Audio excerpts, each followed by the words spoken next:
तुम्हीही सतत आजारी पडत आहात का? औषधोपचार करूनही आजारपण पिच्छा सोडत नाहीये. मग यामागे काही ज्योतिषीय कारणं असू शकतात. आपण आता बघून घेऊया. ज्योतिषशास्त्रानुसार जेव्हा तुमच्या कुंडलीत रोगस्थान म्हणजेच 6व्या किंवा संकटस्थान म्हणजेच 8व्या स्थानाच्या स्वामीची महादशा, अंतर्दशा किंवा प्रत्यंतर दशा सुरू होते, तेव्हा आरोग्याच्या समस्या अचानक वाढतात. अशा वेळी साधी औषधही लवकर लागू पडत नाहीत.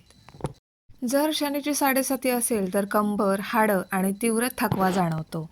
राहू केतूमुळे आजार असेल तर त्यांचे रिपोर्ट्स नॉर्मल येतात, पण शरीराचा त्रास संपत नाही. आणि मंगळाच्या अशुभ स्थितीमुळे रक्ताचे विकार, शरीरात उष्णता किंवा वारंवार इन्फेक्शन होते. यासाठी रोज सकाळी तांब्याच्या तांब्यातून सूर्याला अर्घ्य देऊन ओम घृणी सूर्याय नमःचा जप करा. दुसरं म्हणजे रोज घरात 11 वेळा महामृत्युंजय मंत्राचा जप करा किंवा ऐका.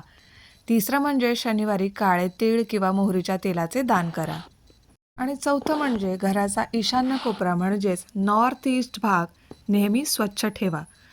माहिती कशी वाटली नक्की कळवा. व्हिडिओ आवडल्यास लाईक करा आणि रोहन्स ॲस्ट्रो यांना फॉलो करायला विसरू नका. धन्यवाद.